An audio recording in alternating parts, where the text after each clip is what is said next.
Too many people walk through life carrying fear, not because they've done something wrong, but because no one ever told them they have rights. When you don't know the law, even ordinary life can feel like a risk.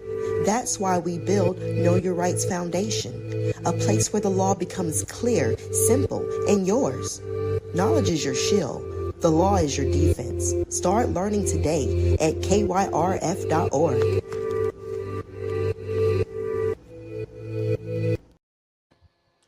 What up, people? Welcome to another episode of the Lawcast. This is episode number 2. We skipped a week. A lot of stuff going on, so it's hard to get in here and do these every week. We're going to try it, but if not, it'll be definitely every other week. But appreciate you. Anybody for showing up? Any and everybody who we got in here. Kissed by the Sun, Bro L-Wise, what's cracking? Crystal Hyde, Darian Cheatham, True Knowledge, True Knowledge, More Clarity, what's cracking, people? So, we're doing these Lawcast. It's pretty pertinent, pretty important that we start doing this type of stuff right now. You see what's going on with the police state that they're trying to create.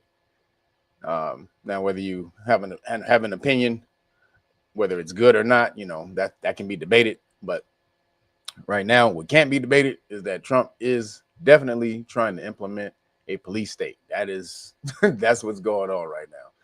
And, is what he's doing legal? Like, because a lot of people say, well, it's unconstitutional. He can't do this type of stuff, blah, blah, blah, blah. Well, is what he's doing really unconstitutional? Or is he kind of threading some constitutional loopholes? And what do you do? What do you do? We keep hearing the reports about babies being zip tied and taken out of buildings and stuff like that, even though we have no video or film or photos of it, but we're supposed to believe it. But just let's just say that's the truth. And that's happening. How do you defend yourself against it? And how are they able to how is ICE and federal agents just able to do stuff that seems like police officers are not able to do? How do you protect yourself against that? So these are the type of stuff that we got to talk about tonight. This is the type of stuff that you have to know in order to protect yourself and protect your constitutional rights. So this is what we're getting into today. Appreciate y'all for showing up. We know the law is not as exciting as a podcast as when I'm in here just clowning, but this is actually more important than the podcast or the live stream that you see me do on Saturday. Even though I do drop some information on there, but this is what's right here, right now. This is what's going to save your ass. It's going to save you from getting tased, or what they call in that realm, riding the white lightning. So that's actually what they call it. When they tase you, they call it riding the white lightning. So you better start learning the law, or you're going to be one of those passengers riding the white lightning. So we have some people in here today from the Know Your Rights Foundation, some volunteers who's gotten in here and have done excelled.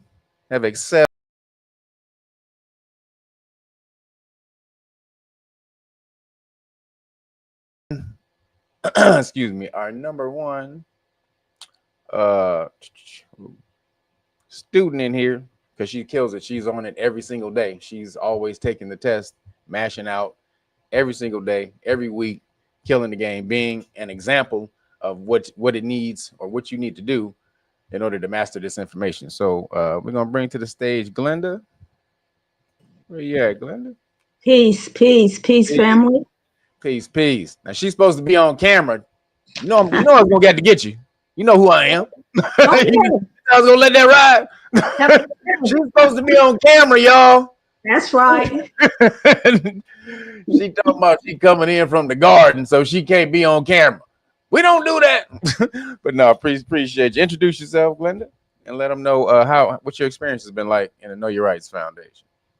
Peace, family. It's so good to be here. Thank you, Kev. I appreciate the platform that you have established, the vision that you had for the people, so that we can come into the knowledge of where we should have been years and years ago And my opportunity to be here, it started a few years back. I had seen Kev on the 363 show with Rich.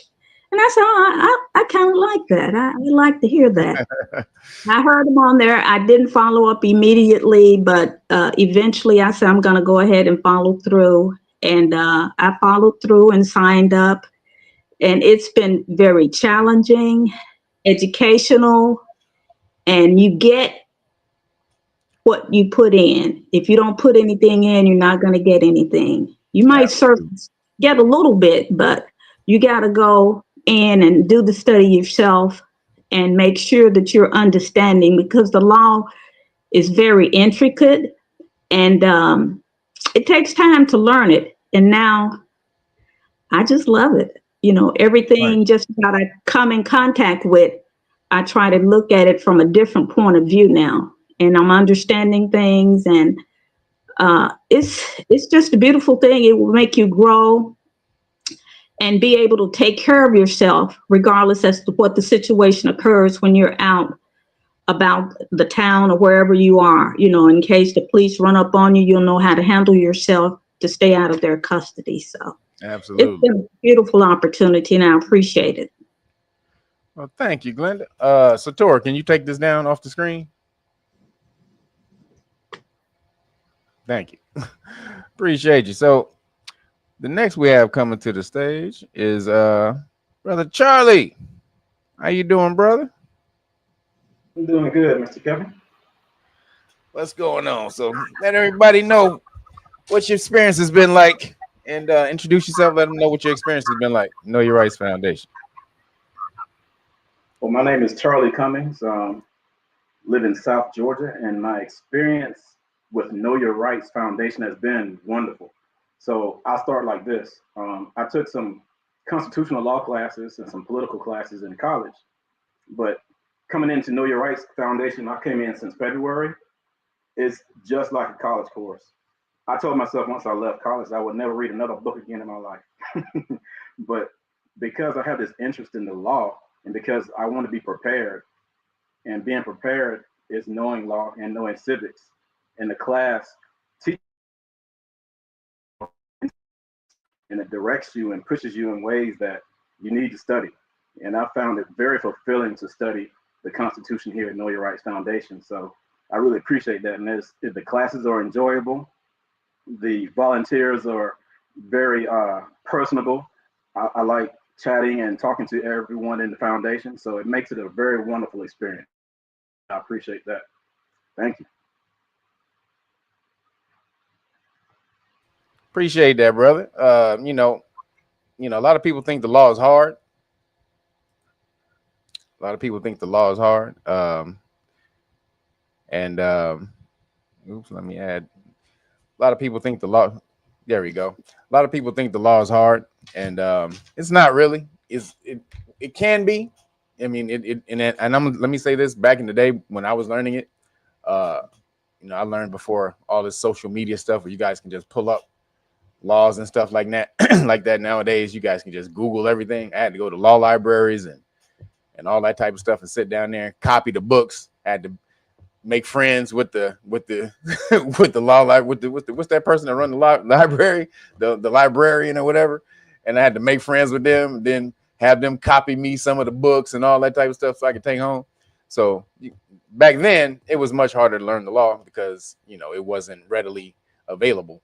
But now, since, you know, you can just Google anything and the internet can just pull up the correct information, there's no excuse at this point to not learn the law, especially since you can do it so fast. And so you two guys are a test to, you know, the speed at which you can learn it, because you've been killing it. You guys have been killing it. Like Charlie, you haven't been there that long, you know, especially as far as Glenda. But Glenda came in and she killed it right off the bat. So again, everybody, it's not that hard. It's not that hard to learn the law. But you do have to be diligent about it. You do have to be diligent about it and be disciplined. But we're teaching you for free in Know Your Rights Foundation. So you have about 3 classes a week, online classes. You know, we do everything like that. There's Sunday classes where you learn with, you know, that's the class that I hold on Sunday. That's the class that lasts about 6 hours. We try to get in there and have fun, but we do learn the law in there. Even though you know me, I'm gonna have fun in the class, but we do try to learn the law in that class. So as far as the topics goes, everybody, so we just run down. Gonna do a rundown of the topics that we have going on today. So we're gonna start off. One of the topics is Trump is continuing to expand his police state through ICE, but is it a good thing? Should Trump use the military to stop crime in the hood? That's one of our topics.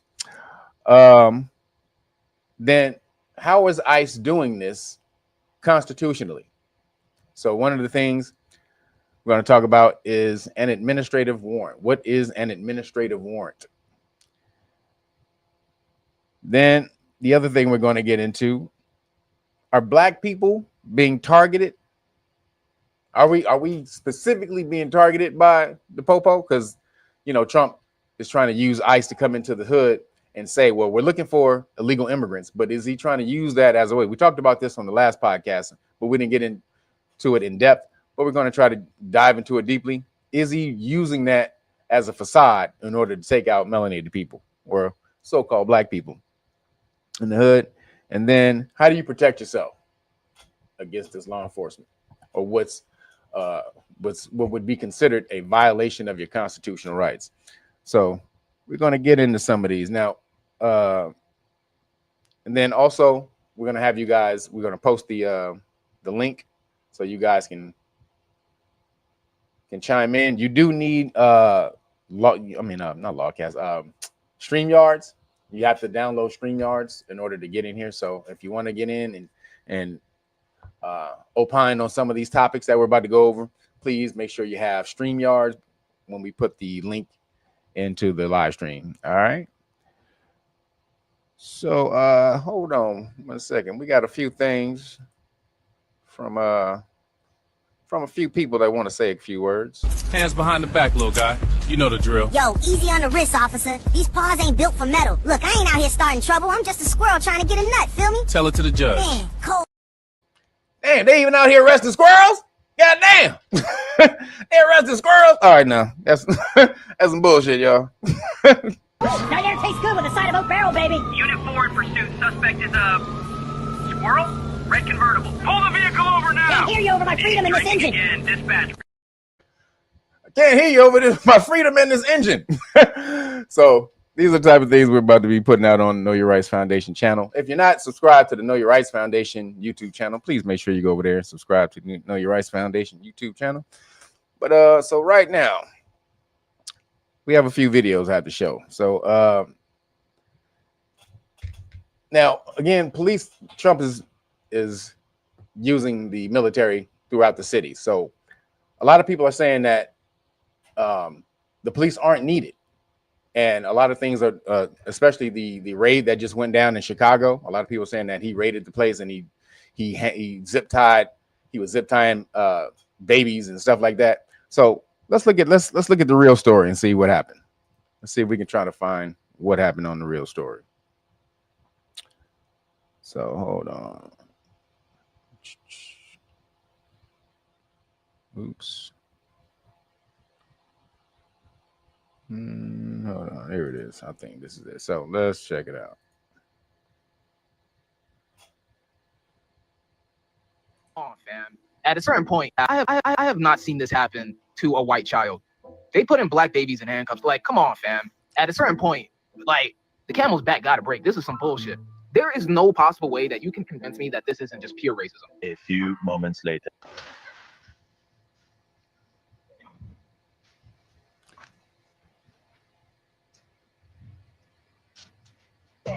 So this was the picture that they were trying to show that went around, that went viral, to say that ICE was zip lining babies. Turns out it was a police officer's kid. He got home and he was playing with his kid in the parking lot of their home. And the kid was running and he caught the kid and put him in the handcuffs. So that's that right off the bat. And here we go. Got him. Got him. The last week, because Chicago is off the chain right now. Okay, when you got Mayor Mohawk just doing what he wants and PB&J Pritzker, I mean, what can you say? Now, the first thing I want to get into with the South Shore Apartments is the whole talk about black babies and them being zip tied and arrested. Yes, this was a thing on social media, and it also was a thing on mainstream media, to the point that they're still saying it. Like, I can't believe that they're still saying it. And there's a video by a young man that's been stitched over and over again, showing, I guess, a toddler, and I do mean like a 1-2-year-old. Yes, a toddler being handcuffed. And this was their proof to go full throttle with babies are being arrested by ICE. You cannot make it up. Watch. I have not seen this happen to a white child. They put in black babies in handcuffs. Like, come on, fam. At a certain point, like, the camel's back gotta break. This is some bullshit. There is no possible way that you can convince me that this isn't just pure racism. Why the fuck is a toddler, a 3-year-old, being put in fucking zip ties? What are we fucking doing here? How did we get here? Nah, bro. Like, groups have to be made. Coalitions have to be made. Shit like this can just not, it just can't happen. This is disgusting. And this is truly the youngest child that I've seen being put into any type of custody ever in my entire life for any reason at all, bro. It's fucking crazy. But like, what's the explanation behind this? I hope they got this guy's fucking name too. What is this? All right, so you guys saw all of that. So that was what black liberals and white liberals went with, okay? That was the video, and that was the picture that they showed. That. So you guys seen, you seen that. What do you guys think about the rhetoric, and this is the inflammatory rhetoric that they keep going around to try to drum up the backlash on the ICE, or ICE going in and rounding up the illegal immigrants? Glenda, you first. Well, first of all, in order to get to the bottom of the issue, we need to check our own house and make sure that we have our family members in check. I think the problem stems from the fact that our young people don't have the discipline or the guidance in order to overcome this situation here. Purposely, I think this was a setup from the very beginning, because in the beginning, back during the administration of Biden, the country allowed immigrants from all over the world to come in. Everybody could come. And I think they used them as well as they used us. So once they got in here, and then Trump got back in office, now he's going to expel them from the country. So in the meantime, while he's expelling the ones from the country, the brown and whatever others he can round up, then he's coming after the melanated crew. And at this point, the majority of our people do not know their rights. And our children, they just haven't been disciplined.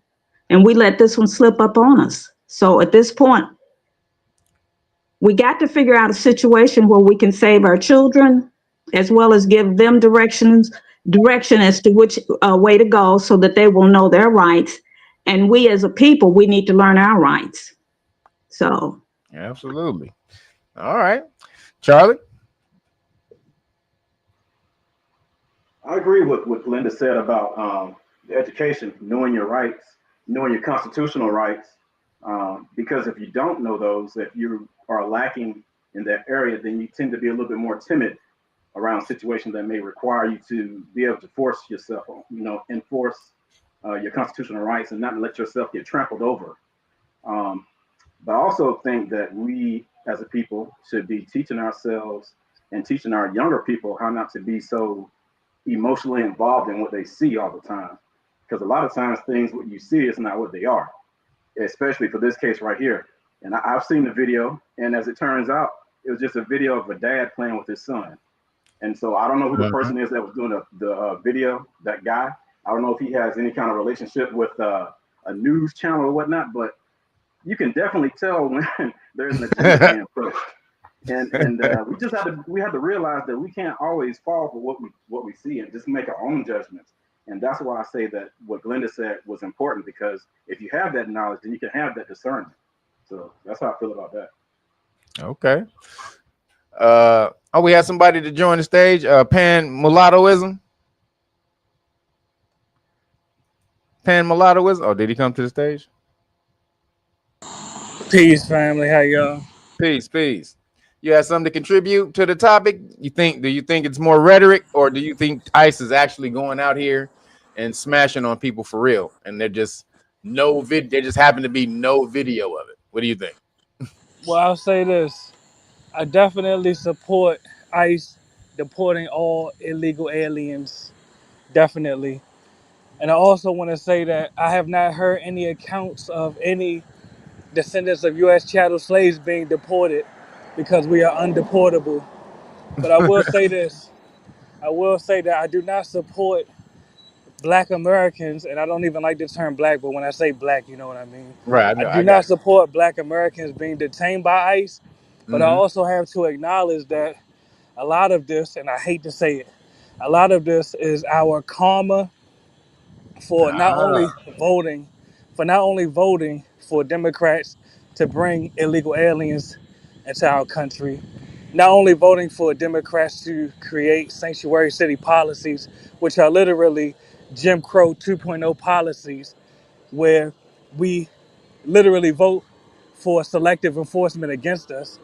But additionally, this is our karma for turning a blind eye to mass immigration. Or in other words, we voted for illegal aliens to occupy our communities.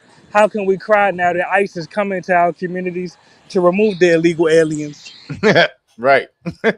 So exactly. So it's a catch-22. Now you didn't say nothing when it was happening. Now you wanna be crying about it. Well, all right. Let's look at a little more of the video to see what's actually going on. Thank you, Pam Mulatto. That they said, you know, hey, this is what's happening to the Black youth. Okay, little babies as young as 1 and 2 years old are being arrested. Okay, and put in zip ties. You can't make it up. That's what they used. Okay, and the lamestream media ran with it. However, here on the Red Cup, we always bring receipts from the internet because the internet does what the internet does. As much misinformation that they put up, the internet will go find the truth. I want you guys to see the actual facts of where this video and that still actually came from. Because when I tell you, people do no research, they do no research. And they go and make all these videos, and then they go and make people like Abby Phillips and the TDF. Where this video actually came from. Watch.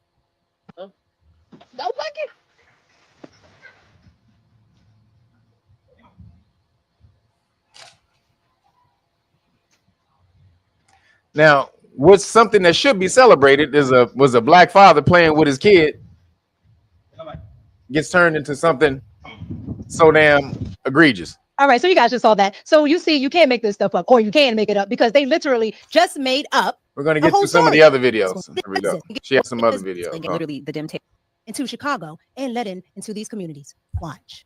And Venezuelan gang. I refuse to allow Black people in Chicago to be co-opted to protect Venezuelan gang members. Democrats are literally the dim tail, and they're always going to make sure that they entrench cartel and Venezuelan gangs and whoever inside of Black areas, so that the moment you try to get those people out, they can easily say, they're trying to harm Black people. They racial profiled the Black people. Think about it. Chicago had a choice about where they dropped all of these illegal aliens off once they got transported here from the southern border. They had a choice, and they purposely entrenched them in areas with Black people. Do you think that was a mistake? Do you think that was an accident? It's not an accident. They want to be able to say, oh, look what happened. The federal government is targeting and racial profiling Black people. No, they're actually profiling Tren de Aragua. All right, y'all. At this point, y'all have really pissed me off, especially you so-called influencers who are taking parts of stories coming out of Chicago and using it for fucking clickbait and engagement. Y'all talking about them coming down on that building out south. Whole time, that building used to be predominantly Black. That building was predominantly Venezuelans, okay? There are people from that neighborhood that have been complaining about that building for a year. I told y'all, broken windows and shit that were already there. These are the things that y'all have to stop doing. Let me tell you something. Black people, again, are collateral damage in this. And all the Black people that are getting mad at ICE and Donald Trump, hold on, you got to get mad at the politicians right here locally. Because it was the politicians right here in your city that decided to dump the migrant issue on the Black community like they do every single time. When they came across the border and checked asylum, they were able to come over into our city and get incentives like medical care, 6 months free rent, free transportation, free childcare. We fed them each and every day. And those people that they were giving assistance to, they didn't go up to the north side and to the white community. All of the people out there protesting that are white, they didn't open up their doors for them, and they didn't want none of the shelters on their neighborhood. Guess where they opened up the shelters? In the Black community. All right, so you guys just saw all of that. You saw. Now, Homeboy actually had a lot more to say. We'll watch more of his video. But but as you can see, first of all, that dude ran for mayor twice. He should be mayor. That's the guy who actually should be mayor. He ran for mayor twice in Chicago, and as you can see, he's speaking too much sense in order to get elected. So they didn't want no parts of him. So this is the reality of the people or what they're saying who live there, and doesn't seem to be the actual was being propagated or propagandized on TV. What up, LR? What do you got to say, brother? What's good? What's good? I thought I was gonna try to trick you with the name. How's everybody doing? Well, I really, I agree with what's already been said, but I think this is just another demonstration and illustration of why we need to get on top of our game. Get on top of our law game, because if we don't learn our rights and we're not aware of our rights, we're not going to be able to, flex them and use them, and it is going to run over you, and that's just it. I agree with everything, but the thing is, I really just hope I hate to use this, but look at it as a teachable moment. I know that phrase has been used a lot, but we need to learn something from this, and this is just another lesson of why we need to get away from all the distractions, the football, the basketball, all of that stuff. That ain't getting none of y'all nowhere. Fantasy football ain't gonna get you nothing but distracted. How long P. Diddy gonna be in prison, and that ain't got nothing to do with you. Absolutely. Take time to understand this, get better at it. It's not that hard. It's not that difficult at all. But Thank you, that's brother. all I got, brother. Thank you, brother. That's all I got. Appreciate you, brother. And we have brother, we have Zeph that's on stage. What's up, brother Zeph?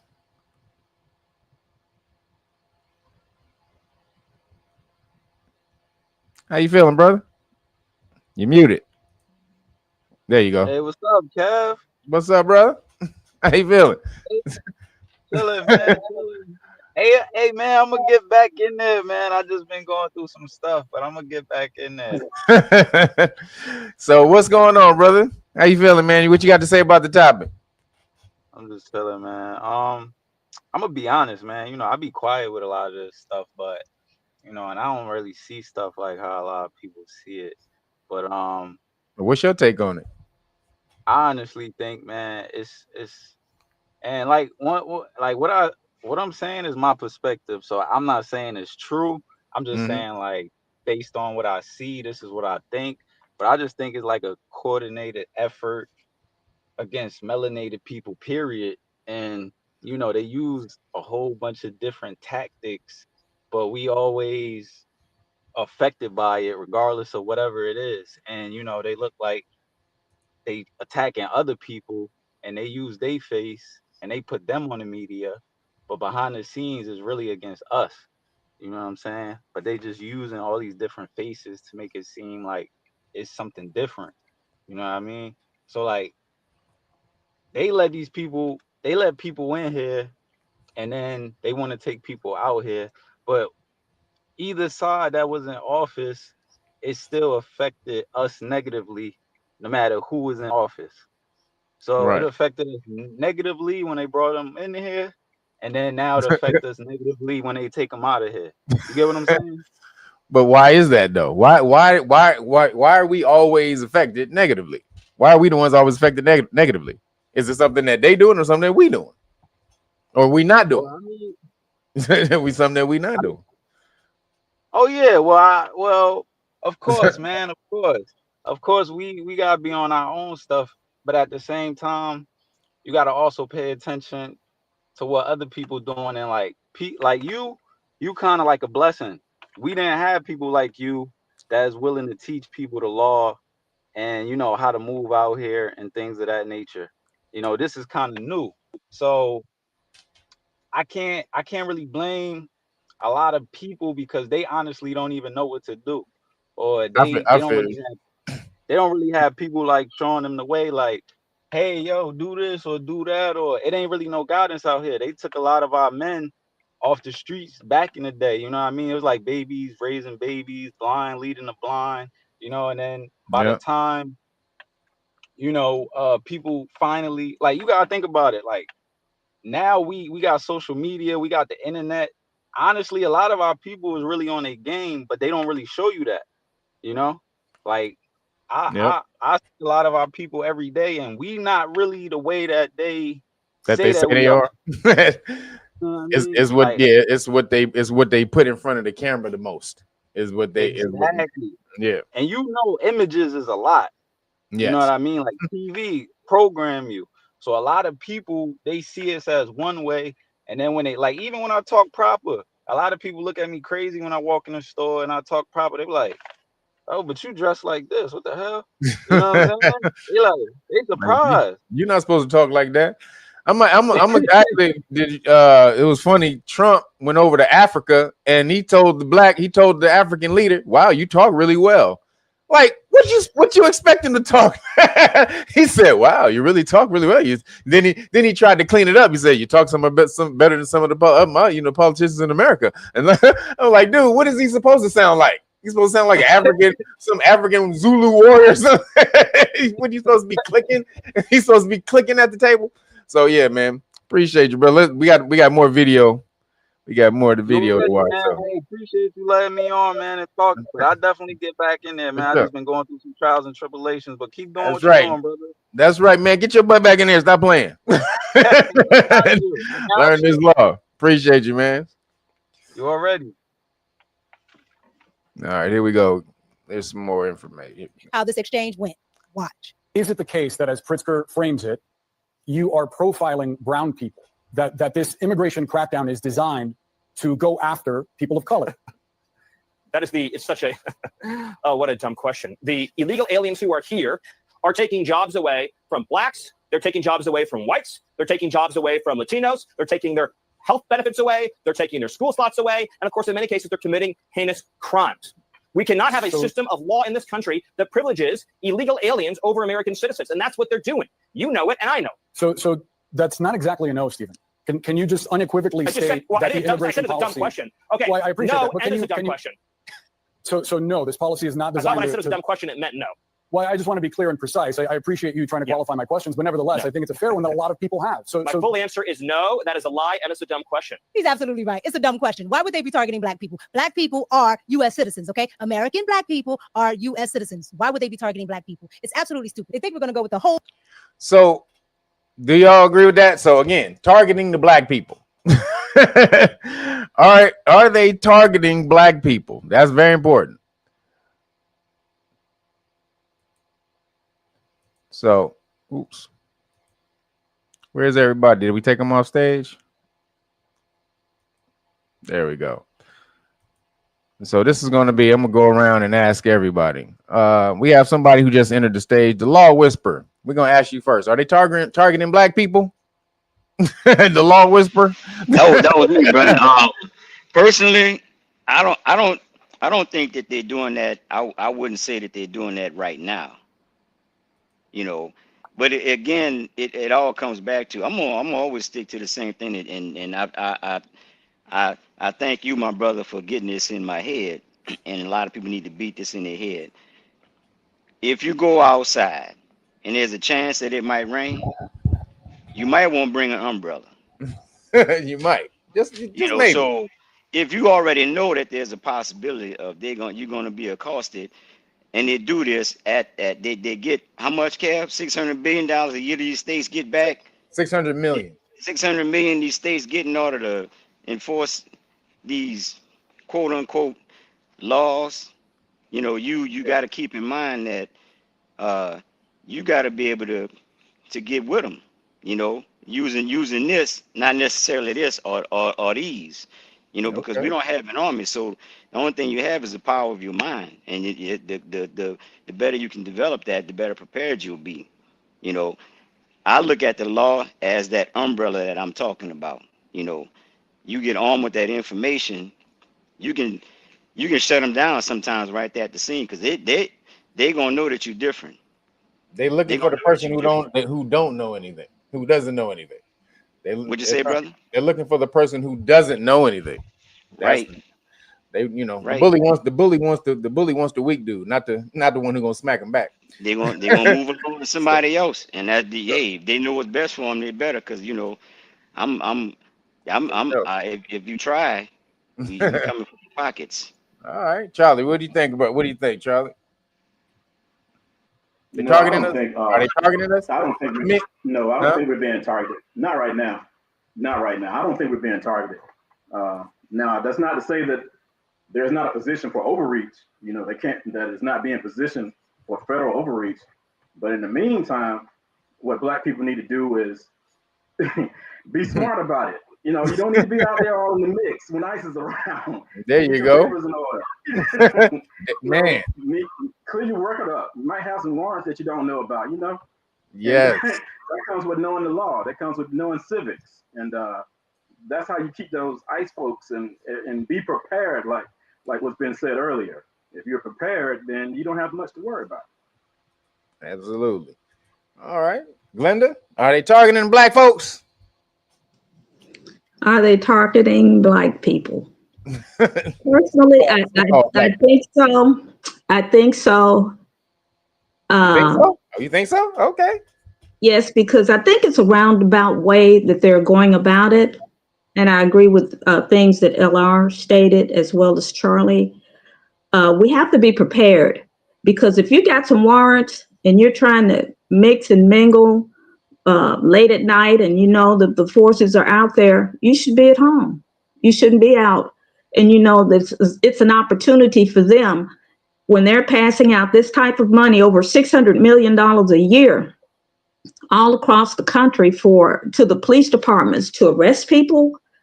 And when the police come out, they're looking for the ignorant and the lack of knowledge. Those are the ones that they can prosper on. So if you study and learn the law and they figure out a little something, they'll move on from you and move on to someone else, get someone else they can easily pick off. So it's very important that we... You think they're targeting us? You think they're targeting us, huh? Oh. Yes, I do. I think they're targeting us because once they get that money from the government, the majority of the prisoners end up in privately owned prisons. So that's extra money. Okay. Well, okay. Well, I'll give my opinion in a second. We had somebody else who just joined. What is Roguish Son? Roguish Son. Is your mic? Can you hear us? Yeah, I can hear you. Respect, man. What's up, bro? What you do? My Naga?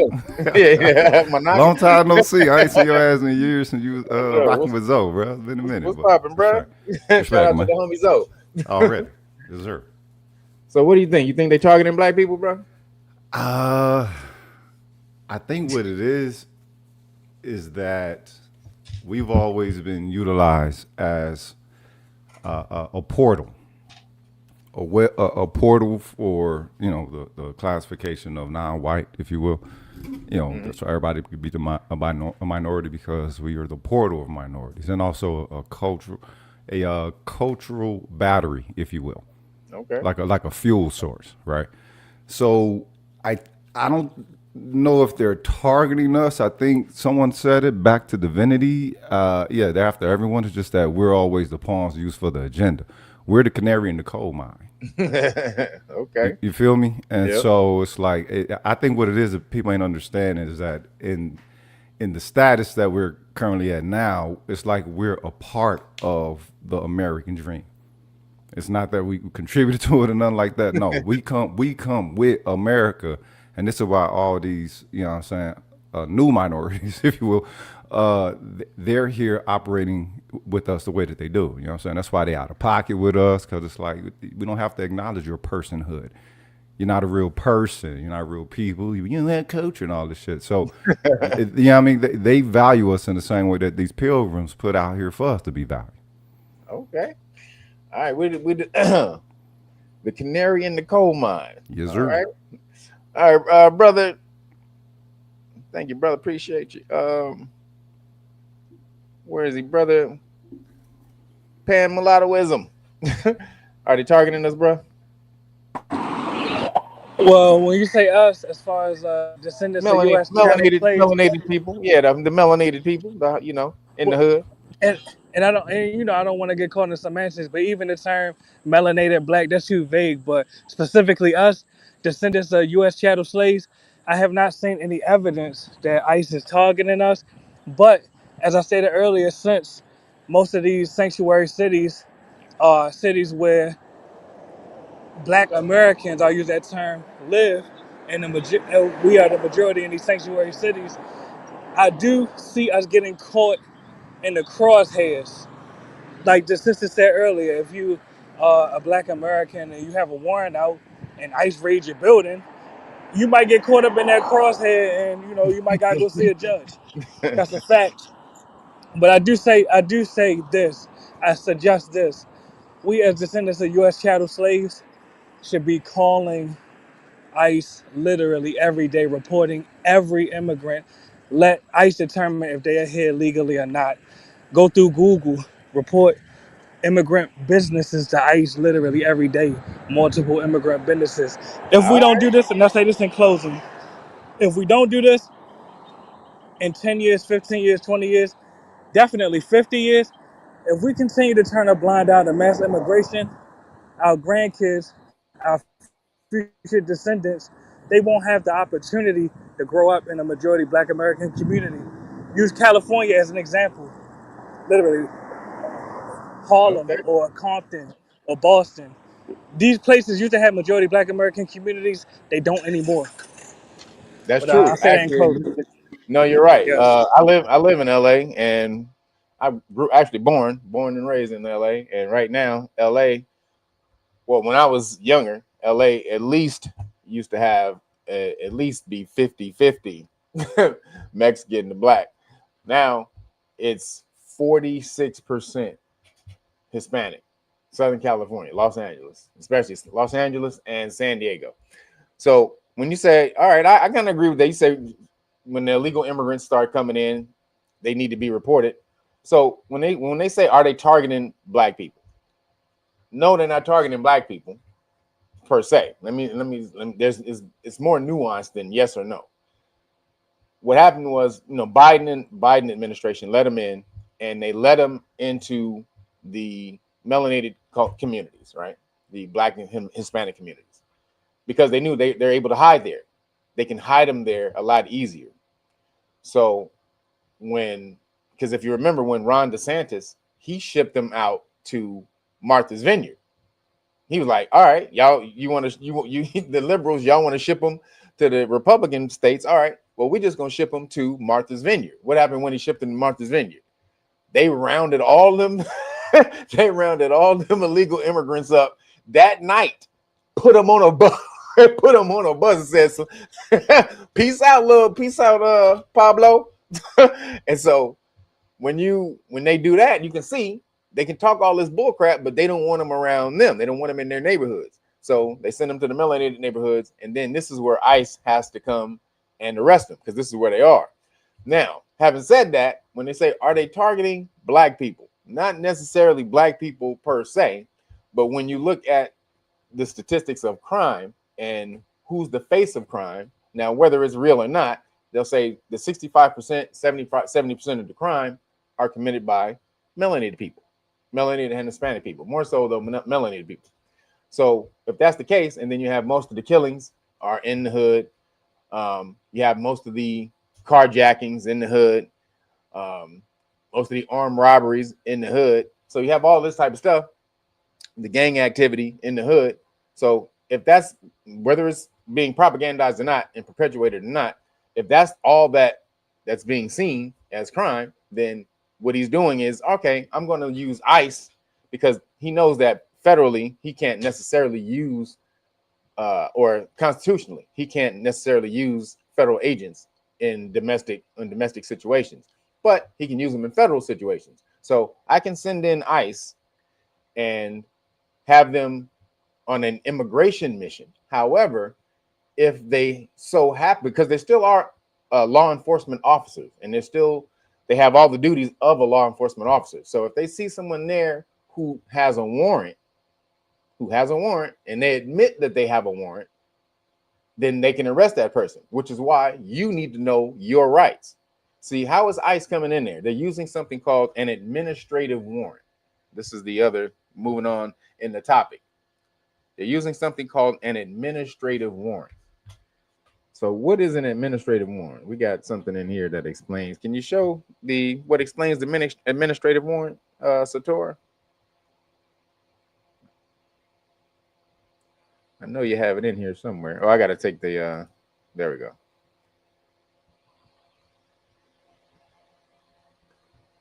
Can you show it? You keep tossing around this administrative warrant phrase. How's it not just a regular warrant, Bev? Because, Harold, a judicial warrant gets run by a judge who checks for probable cause. No judge, no probable cause review. So when those get better, those are just you can only do 10-second shorts of those right now. When those get longer, we'll a lot better. But an administrative warrant is just, so you have different types of warrants. You have the main types of warrants you have are a search warrant and an arrest warrant, right? So then you also have an administrative warrant. There's other warrants, but we're just dealing with these right now, the main ones. A search warrant, an arrest warrant. Arrest warrant requires probable cause. Both require probable cause, right? A certain degree of probable cause, meaning evidence in order to get the warrant signed by a judge of a court, right? An administrative warrant is not that. It requires a less strenuous factor of probable cause, as well as it does not need to be signed by a judge. It's signed by an administrative agent, like someone higher up in the administrative agency, like DHS or something like that, Homeland Security or something like that. So, but what they can do with it is it allows them to enter public spaces, so or private or partially public spaces. So if you happen to have a building that has certain areas designated as public spaces, then they can use that administrative warrant to enter that area. Now, apparently that building had some type of spaces like that, which allowed them to enter that space. But does the administrative warrant allow police officers to detain anyone? No. Does it allow them to enter your apartment without consent? No. So if you don't know these type of things, then you will fall prey to it. This is why you need to know your rights. So administrative warrants, they'll say, oh, we have a warrant. But what type of warrant? That's what you got. What kind of warrant you got? Because there's different types of warrants. So this is the things that you have to know. So let me bring back to the stage real quick because we have some more video.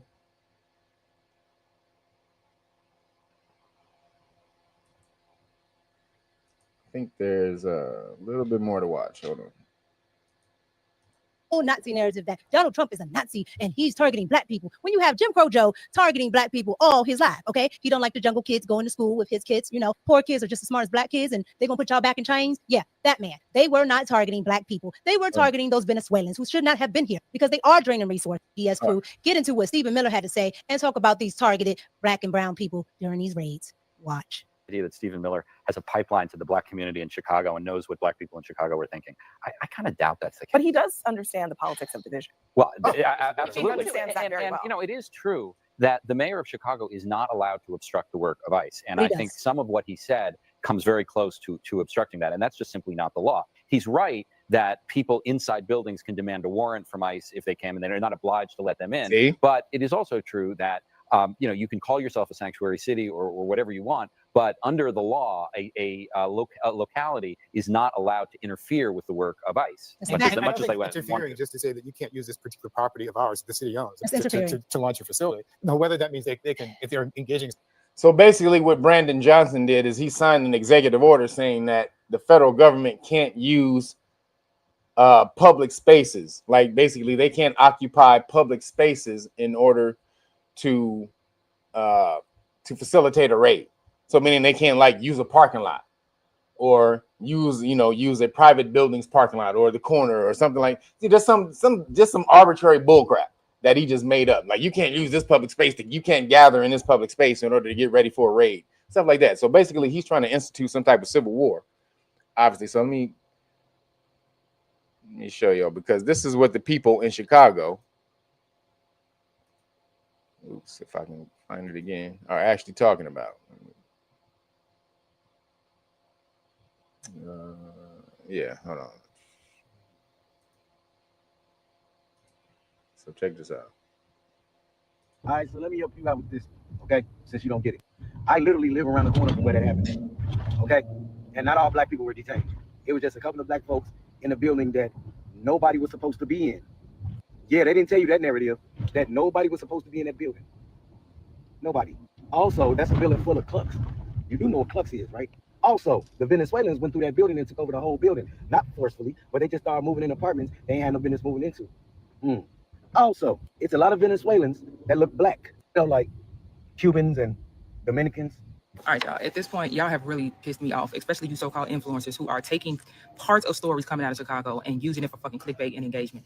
Now, I have been urging my people here to pause so that they can process things. Y'all talking about them coming down on that building out south. Whole time, that building used to be predominantly black.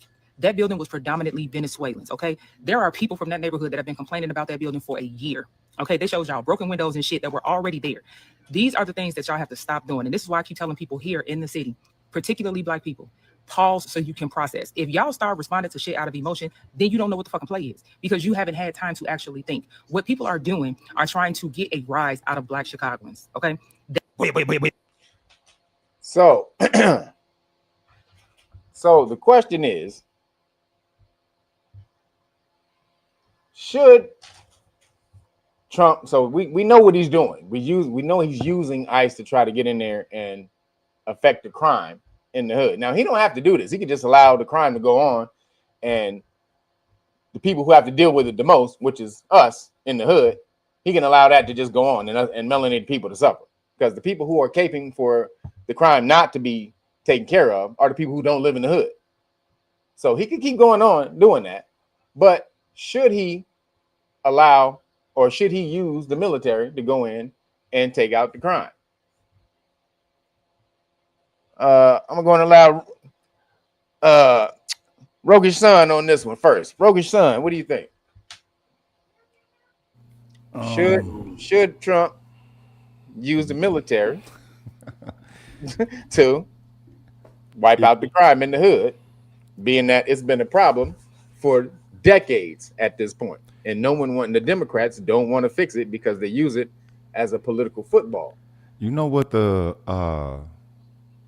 budget rate is for Chicago, PD? No, what is it? Like $2 billion. See, that's crazy. That's nuts. That's insane. And they can't do it at $2 billion. $2 billion. Yeah. Well, you know, they give a lot of that money goes to those NGOs that they use to help stop crime. So what they say, this is how they do it. They'll say, "All right, we need this money. We're going to give this money to a non-governmental organization. That organization is then going to do what the government job, what we should have done. Uh-huh. So this is where the money goes. And then obviously somehow money finds its way back to the politicians' pockets. But so with that being the case, and I know it's hard to say you want the military rolling up in there, but at this point, you got to say, should they come in and take out the crime? Because the crime is crazy. When the military shows up, I like to call it, shout out to Dr. Campbell Cambon, the kilitary, because that's the only thing you're doing in that motherfucker, you know what I'm saying? Until the war pop off. It ain't shit to do in the kilitary until the war pop off. And then you see how all the bells and whistles work. Other than that, you're doing fucking space preservation, shining up whatever your tool is or whatever, right? So it makes it more of a war machine, not necessarily for defense. You can't, and they call it the Department of War now. Yeah, they owned up to it, nigga. I saw this shit in '97, cause I'm like, yo, what the fuck going on, man? Y'all, nigga, what we do around here, nigga? Next thing you know, y'all said something pop off oh, okay, that's where this shit work, like a motherfucking Mac, nigga. So You is feel it that a yes or a no? Yes. Nah, you don't want You gotta give me a yes or a no. you don't want the military there, because all that's going to do is make these pilgrims feel, you know what I'm saying, more in their ethos. And personally, I think it's supposed to be. I'm from North Tulsa, Oklahoma, so I think it's supposed to be on. You know what I'm saying? They owe they owe so much, and it's like, all right, you know what? I think perhaps it's their end game. They're making moves to where it looks like they're purposely trying to destabilize their social order. You know what I'm saying? Trump is in there being Richie Rich if he was a real person and shit. Okay. So I'm, you know what I'm saying? I think this is the one to where it's their end game, and this is more tribal. I understand we try to project politics on some of this, but they're making this hella tribal. All right, thank you, brother. Yeah. Glenda, what do you think? Should Trump use the military to come in and smash on the crime? That's a difficult call because I think we as a people, we haven't been on our game, and we have allowed certain things to go. And right now, I think the expression should be let crime grow and expand for profit. That's what the bottom line is to me, because just like the young man just stated, Chicago's budget is $2 billion. And the government is giving away $600 million a year. Why would we want to stop crime anyway? It's too profitable. We need to just follow the money trail. And the people that are suffering are the people that are in the communities. And I always said years ago that the people in the communities, those communities, the melanated people, they're prisoners of war. And the reason I say that is because if you go in that community and do a survey of the business owners, you're not going to find that many melanated business owners in that community, because when the immigrants come over, they get monies to set up businesses. So they're controlling your finances in the community. So yes, they do. To me, it's all theater. We're being used without knowing how to take advantage of it and using their stuff against them so that our communities can prosper. So bottom line, it's a hard thing to call. We got to get the crime under control, but I don't. See, that's see, you got to go. See, well, it's the crime again. Do you stop the bleeding, or do you just let it keep leaking, saying, all right, eventually it's going to stop eventually. If I put enough towels over it, this giant gash, it's going to stop bleeding. We're not going to be able to do it overnight. It's going to fall on the families, our women and men in the community. In the communities are going to have to stand up and raise their children properly, educate them, and we're going to have to take it from there. We're going to have to take a lot of things upon ourselves to do so that we can go and be the people that we're called to be, and stop looking to the government to feed us and take care of us. Okay. Charlie, what'd you say? You think it's that hard too? You think it's that difficult of a choice? Or do we need to smash on the crime right now, then worry about once the crime is alleviated, then we like, all right, now let's take a step back and once we can breathe, and then figure it out, or no? What do you think? That part. And it's not a difficult decision. It's just you don't want to make the decision and say that you want that government or that military to come involved in your situation. You know. So tell me. So how are they supposed to get help then? I mean, or how the popo? How are they supposed to? What are they supposed to do? Point made. I mean, the popo is not going to do it. You don't want the government doing it. We need to be involved ourselves. But you got to stop the bleeding. There we go. You got to stop the bleeding. So if the government is going to help at this point right now to kind of put that Band-Aid on it, then we can kind of take over. But see, it's our fault too, because we haven't been doing that. We haven't been in the community. We haven't been in the government. We haven't been in those spaces where we can influence things. So it's two things. There's a lot of things going on. But, you know, I would hate to say that we put the government in there, because once you put it in there, you start getting it's hard to get them out. It's hard to get them out, boy. Once the government come in that door, it is hard to get them out. LR, what do you think? You former military, right? You want to go? Let's go up in there, LR. Let's get him. Nah, I'm gonna say this. They don't want that, brother. Because I heard that they sent some of them up somewhere, but they're not allowed to have any weapons. Right now they're not allowed to use them. But I'll say this. I'm gonna go to, and this ain't gonna be popular when I say this, brothers and sisters. If y'all really want them out, y'all gonna have to do some things, some unconventional stuff. I'm gonna say this. If y'all know there's some illegals around there, y'all need to start snitching. That's what my man just said. That's what I was. You need to start snitching. See them people over there, a bunch of them that they're right over there. Because if you're worried about them taking over your neighborhood and they're there for that reason and you want them out, that's your way to get them out, is to tell them where they at and get them out. Now, along with that, develop relationships. That's why I say this ain't gonna be a popular opinion, but develop relationships with law enforcement so that they know that you're not the ones that they need to be worried about. Okay, all right. You said that's not a popular plan, huh? What'd you say, brother? That's not a popular plan. Developing relationships with the popo. Well, I mean, because in our community, we don't want to have nothing to do with them. That's true. We don't usually have anything to do. Want to have anything to do with them. But what I'm saying is, you might have to go to that extreme in order. If you want them out, you might have to, break bread with them in some sort of way.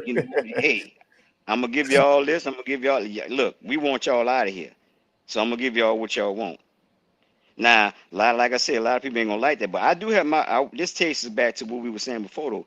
Why is it that you don't see media coverage of them going into? Because in Chicago they got Ukrainian neighborhoods, they got Chinese neighborhoods, they got a little Korean neighborhood. Why aren't they publicizing that? Because there's a lot of people that came from those countries too. You don't see they can only go into the places. They can only go, just real quick, just to address that. They're working on intelligence, so they have to have actual actionable intelligence to go in there and do that. They right now they know Trinidad Agua, which was they was the main ones coming in here towards the end of the administration. They were really trying to force a lot of them into in here right before Biden got out. They were trying to push all the TDA cats in here. So they have kind of much more actionable intelligence on them because they just got here. So they're acting on them cats first. Now you're right. They could be acting on the Ukrainians. And I actually think he brought the Ukrainians in on purpose. But he could be acting on the Ukrainians. He could be acting on there's Hispanic gangs in Chicago, but the Hispanic gangs in Chicago, they're not really out there like that. They more organized. They're really more organized. They not out there wilding like that. So it's more so when you see on TikTok, it's the melanated cats with the guns walking down the street, making people strip in the middle of the street. Y'all, I know you seen the video, made the dude strip in the middle of the street, talking about we terrorizing the neighborhood. Got AR-15s, got Mac 10s, got everything. So again, when we see all that, does that require a military to get them? Because that's a mini military in the hood. How do you deal with that? And how does the people who live there deal with that? Okay, I'm gonna say this public service announcement to all the YNs that got on the internet and said that, we want y'all to come down here. Military ain't got none. Y'all do not want that smoke. I'm telling you, you don't want that smoke. You don't want the smoke. Because it's gonna be a lot of collateral damage, because they're not only gonna get you, they're gonna get a bunch of other innocent people. I seen some things, that I don't even want to talk about. But I know it's a lot of innocent. When you take when any kind of military, whether it be U.S. military, Britain, anything, when they come in there, when they bring the heat on your ass, excuse my French. It's going to be a lot of people, not just you, that get burned. True. It's going to be a lot of innocent people. You don't want that. Nobody wants that. So do what you got to do. Learn this law. Snitching. Start snitching. If you want them out. That's the way out. Snitch on them and get them. If they're over there, get them out. That's going to be the only way. Well, let me show you guys why you don't want The popo. If I can find it. Why you don't? Oh, there it is. This is why you don't want the popo in your communities. Hold on. You mean the military, brother? Not Yeah, the police. not man. Yeah, not the popo in the military. My bad. Yeah. So hold on. Oops. Ah, here it is. All right. Check this out. So I'm gonna show a couple of these, but I'm gonna show maybe which one has the paper. I'll see if we can. 3.3 levels of authority. So this is the DoD directive. What is that? 5240.0.01. This came out in September 2024. They changed it. So there's the reason police officers or the military can't go into domestic situations is because of something called the Posse Comitatus Act, right? So it says military can't be used in domestic situations. That's been around a long time, like 100 years, over 100 years. So in September last year, right before Trump got elected, the Democrats, they went in there and they changed the directive inside the DoD. It's called the DoD directive, basically saying that in domestic situations that are out of control, military can come in and use lethal force. The reason they did that was because they thought they were going to steal the election. Allegedly, I got to say allegedly, but allegedly they thought they were going to steal the election and there was going to be a mass backlash by Trump supporters, by MAGA. They thought it was going to be some type of riots by MAGA, and the military was going to have to go in and calm the riot, and they would have to use lethal force against MAGA in order to do that. So they were planning to use this against Trump and them before he got in. Then the dumbasses lost, and then they handed that power over to Trump. So check this out. Paragraph C, 1 or 2C.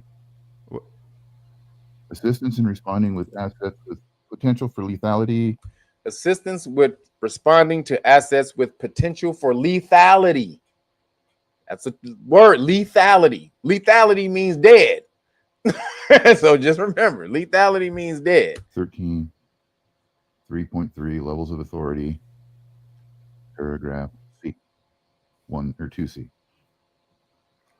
Assistance in responding with assets with potential for lethality or any situation in which it is reasonably foreseeable that providing the requested assistance may involve the use of force that is likely to result in lethal force, including death or serious bodily injury. It also includes all support to civilian law enforcement officials in situations where a confrontation between civilian law enforcement and civilian individuals or groups is reasonably anticipated. Anticipated?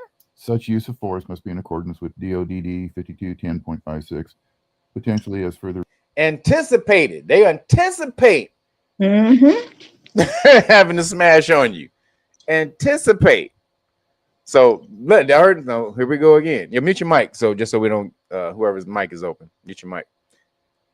Here we go. Restricted based on the specifics of the requested support. And this is coming from the DoD directive, or DD 5240.01, dated, effective date, September 27th, 2024. Bam. So now that we have that, that question becomes a little more, hey, do we want military in the hood? Now that you know that the DOD can kill people, military can kill people where they weren't able to do it before. That brings a little more light, shed a little more light on it, huh? So yeah. Rogan's son is like, I said kill straight up. So they just showed you they can kill you. Now, again, this is the thing though. So that's in there. That's not constitutional. So if it's challenged, it will get thrown out. that DOD directive, if it's challenged, it will get thrown out. However, most people don't even know it exists. So the messed up part is somebody gonna have to die first in order for that to come to light in the hood. The military is gonna have to actually kill somebody, and then they get away with it, and then someone challenge it and be like, "Oh, that's messed up," and then it'll get wiped out. That's what's gonna have to happen first before this directive gets wiped out, which is messed up. But then that also still says, should the crime not be cleaned up in the hood? It's like, it's the catch-22. Should we let these cats go around with AR-15s stripping cats? Roger's son, you want to say something? Go ahead, Roger's son. Speak up. I mean, Hey, hello, Roger? I don't know. All right, there we go. There you go. There you go. It's just as James put it, like that is an inevitable civil war. So that meant that this crime thing, that's a red herring. That's a red herring. That's not real. You're trying. Look, I always try to figure out ever since I was a child how if they were to try to occupy, their own territory in the way that they do in international, outside domestic. What would that look like? And you thought that, okay, maybe, they use, these state-appointed mercenaries that y'all still refer to as police or whatever. Or, would they get the veterans or would they get the current, enlisted or whatever? And it's the same thing. It's fear-mongering. It's making you scared, and we're always the scapegoat. Yep. You know what I mean? We're always the scapegoat.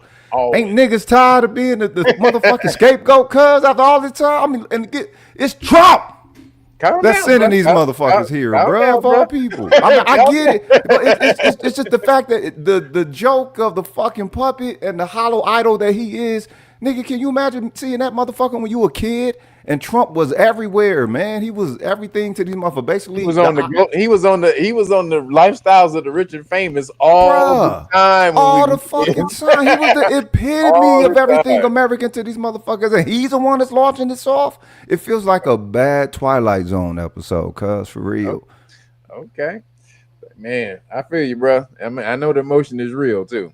Well, I tell you, look up the term collateral damage. Yes. That's, if anybody within the summer there's a movie called Collateral Damage, actually. But go ahead.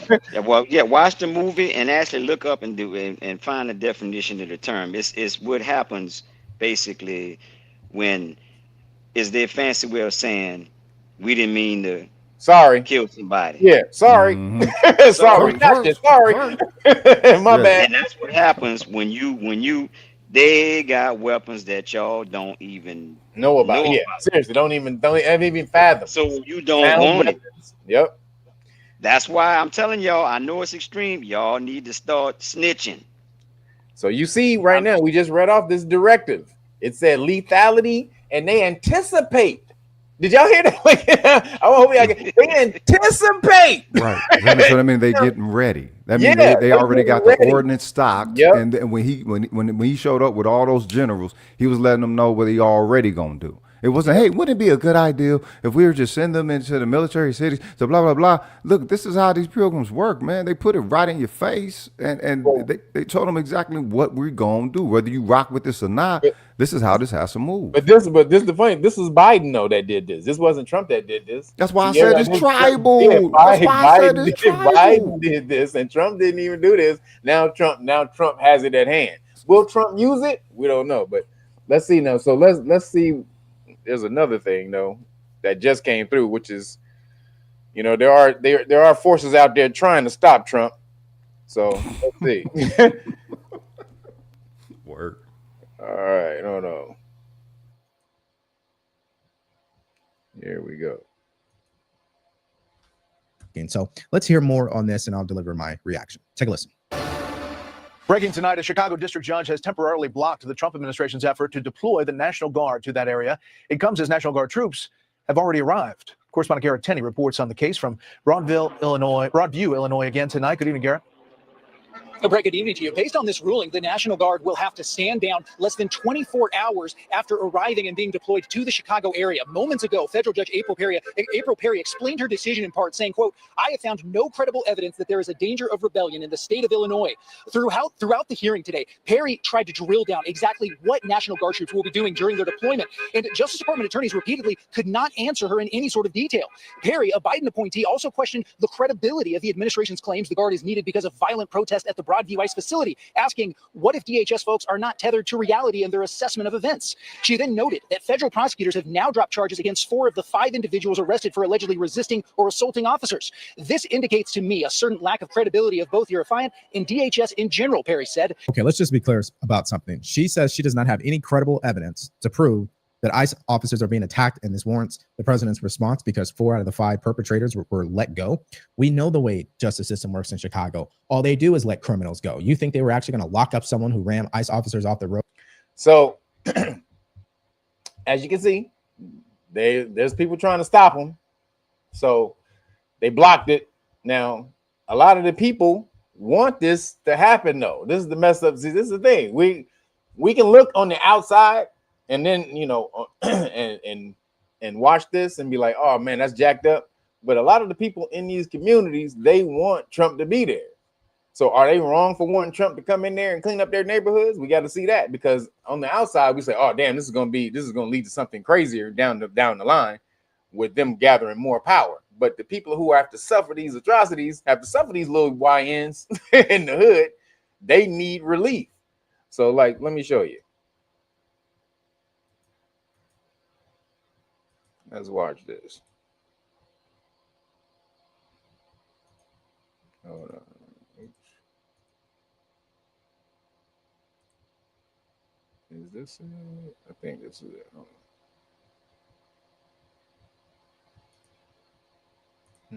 Hold on, man. Gotta find them. Here it is. So I showed this last Saturday, but got to see it again. Down on crime and making communities safe. Somebody called him the conservative, the conservative perspective, but that was funny. But that's this dude. He thinks this is great, but For law-abiding citizens. Take a look. To the Memphis Police Department, to the officers that I see sitting in front of me, we are about to provide you with a level of support you cannot even imagine. This isn't just a task force. This is a all of government unlimited support operation.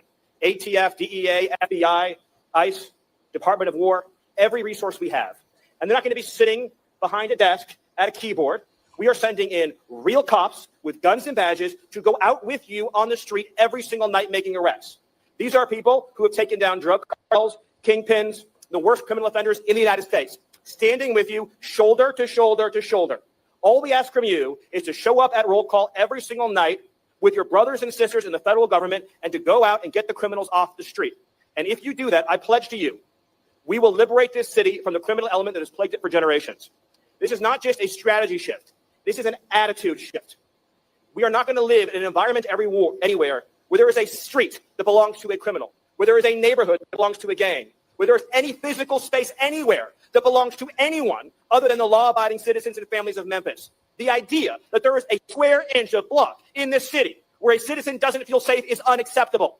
This is Memphis. This is the United States of America, and all that bullshit is done. It's over. It's finished. Wait, I love. So you see, these Caucasians ain't playing. You see, they not playing. They not playing. Now, like I said, is it needed? I want to show you this. Watch this. Do the people in the hood want it? Here we go. Dog, I have never seen in suffering that comes with high crime in cities like Memphis. Dog, I have never seen a city like Memphis that don't want law and order. Y'all have been wilding so long that y'all think it's normal, dog. Motherfuckers down here, you can't go to a concert without them breaking into your car. Y'all snatching grandmas out their cars at the motherfucking light just to crash that shit. Grandma done worked 20 years in Kroger. Family bought her a motherfucking 2022 Nissan Altima, and you stole it, wrecked it. And now she left with nothing, man. But y'all's complaining about national. That's just one story, one instant. Y'all complaining about the National Guard, state troopers, and all this. Memphis Police Department has been operating under 50% for the last year since damn near COVID. They don't have officers to enforce these laws. They have no help out here, bro.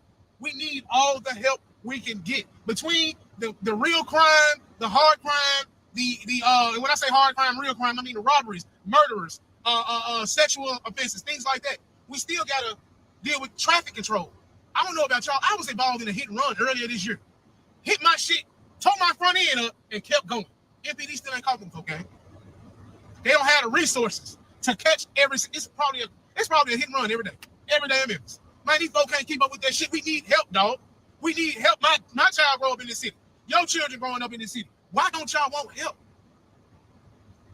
And the new federal task force in Memphis has already made an impact. Like, so that's the people living there, or one of the persons living there. There's a bunch of them. There's a bunch of those videos. So, are the people wrong for wanting the military there at this point? Because they're the ones that, again, have to live around this crap. So it's gotten so damn bad, which is planned. It's planned. It's gotten so damn bad though that they're calling for it. Are they wrong for calling for it? Glenda? Yes. I don't think they're wrong for calling for it because they have been deceived. And the reason I say that is because anytime the police will allow a business to be raided, they show up and you got a lot of people there participating in it, and they are told to just stand down, let them go. That's okay. You know, we don't have the power. Just let them go. And then people get murdered and they'll just let them out. You know, they'll just come back to trial. We're going to have your hearing next Tuesday. Just show up. So I think this has been orchestrated. As I said earlier, it didn't start with the Biden administration. This is something that has been building for years. So we're at a point now where we're begging for daddy to take care of us. And he's not concerned about you. It's not to your benefit. I know we need to correct the problem, but I think it's upon us as a people. We need to go back and set some parameters in place. It'll take a little bit for us to do it, but once the military get there, they're not leaving. Yeah, all right. They're not leaving.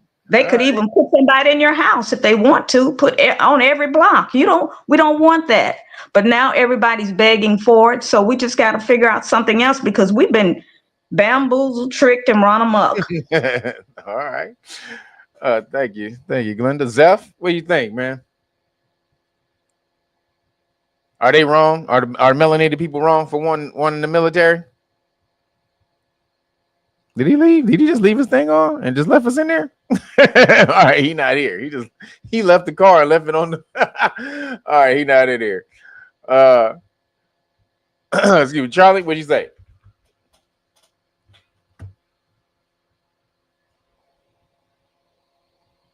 Charlie? No, they're not wrong. There you go. Can you hear me? Yeah. Okay. No, the community's not wrong for asking for that, but military. It's the military now. Remember, we talking about the military. Right. Not just more law enforcement. They like, yeah, militaries. So you think they're not wrong for asking for that? They're not wrong because they've been in such a terrible plight for forever, and the police is not doing what they need them to do.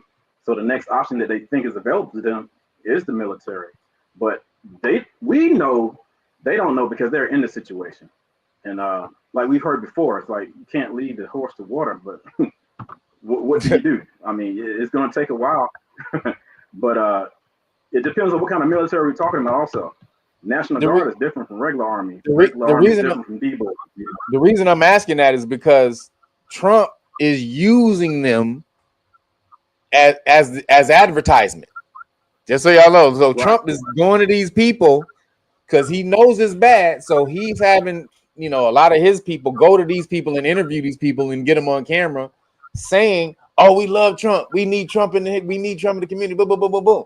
So again, they're being used, but like, is what they're saying, is it valid though? They are being used, but is what they're saying valid? It's a trick bag. I mean, it's valid to them because they're in a situation.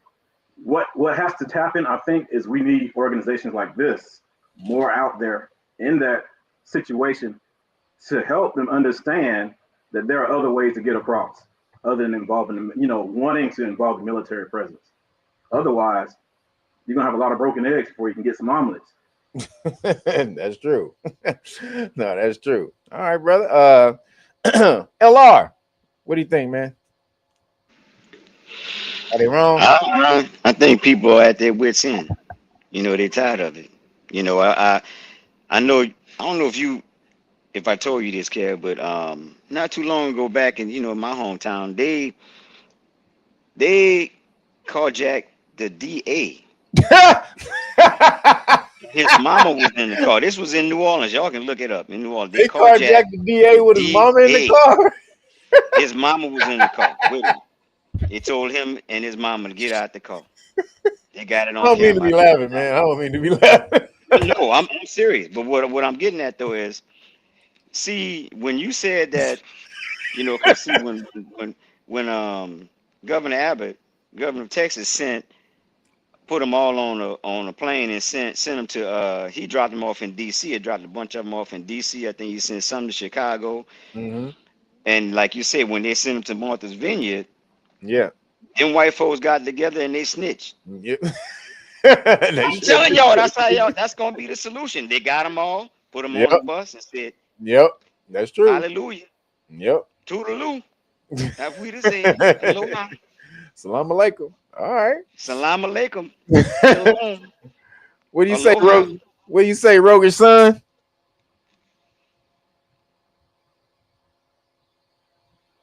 You muted. Unmute. There you go. Unmute. All right, there we go. I think this is the thing, man. The city is the cause for the degeneration. You only have. Hold on. They getting their asses whooped, bro. Okay. Yeah. So the thing is, they shouldn't have trusted in the system as well as they did. If you're talking about the youth now, you got to remember. You know what I'm saying? When Trump made his move, you start off in D.C. talking about, okay, we're going for the crime. Right. And who is it? Okay, we'll say the YNs or whatever, right? All right, then what age though? I've seen some I'm here in Dallas, right? And I've seen some as young as like 14 homeless out here. Like I don't know if you've seen seen how the homeless population has ballooned with so many different age groups and shit. Like it's like, yo, this is all signs. That's I'm in LA, bro. So trust me, I know, bro. You know what I'm saying? Skid Row, cuz I already know how I go with y'all. Yeah, right outside. Yeah, sure. So the thing is, all that is indicative of a social order that is losing its hold that is preferably have. The thing is, I think all of this in the advent of BRICS, what BRICS on the world stage has done to the United States preference of America's positioning within the world, and that's affecting the dollar, and that's affecting everything. So they taxing the people. It's a fuck you pay me type of situation with the people. Since they can't get it out the world, okay, we're gonna get it out of y'all. We understand things gonna get a little bit more rowdy because y'all gonna be getting taxed a little bit harder. So now we got to make our presence a little bit more established. Now it ain't just gonna be the state appointed mercenaries and form y'all call police. Nah, we putting the actual military there to kill if need be. He said to kill if need be. All right. So the first, hold on, I got a couple more videos to show. Hold on real quick. If I can get to it. So this is Brandon Johnson. Brenda, I call him Brenda Johnson. It's Mayor Brenda Johnson. Goddamn, man, he's a terror. He's the worst. I mean, he's the worst. Like LA got a bad mayor right now, Karen Ass, but Brenda Johnson is just as bad. Hold on a second. Let me see if we get this on here. All right. So this is him declaring war. So let me get to that point. Kids, okay, there's no evidence because the president of the United I said meant to. So he said he's saying the word civil war. So he's invoking a civil war, which is crazy. Make parts of Chicago, quote unquote, ICE free zones. I said very candidly that the right wing in this country wants a rematch of the Civil War. I want that to sit in right now, because the president of the United States of America has declared war on the people of Chicago and people across America. That's right. He's more interested in giving billions of dollars to other nations, while farmers in urban cities around this country are. Didn't he just give hundreds of millions of dollars to illegal immigrants? Wait a minute. He just gave hundreds of millions, billions, actually. Billion, yeah, billions. That's right. Billion. That's right. Over $1 billion to illegal immigrants. And you talking about that's why they broke. Yeah, you tripping, bro. Come on, man. Stop it. Are literally being destabilized.